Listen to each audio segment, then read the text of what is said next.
આ ઉત્તરાયણના દિવસે એ અત્યારથી કહી દઉં તમને. અને ઉત્તરાયણ આવે એટલે ખાસ ધોન એટલું રાખજો, ઉત્તરાયણના દિવસે દાન પૂન કરવાનું મહત્વ વધારે હોય છે. એ દિવસે તમારા એરિયાની ગાયો, રખડતી ગાયો, તમારા એરિયામાં કોઈ જનાવર, કૂતરા, બલાડા જે બી દેખાય એને તમારી યથાશક્તિ પ્રમાણે દાન કરજો. ભગવાન 100% રાજી રહેશે.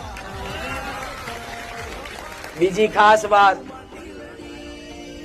ગાયો આવશે, તમે ખાલી દિલથી અંદરથી દાન કરવાની ઈચ્છા કરશો ને, ગાયો નહીં હોય ને તો હું ગાય બનીને આવી જઈશ, એની ચિંતા છોડ દો.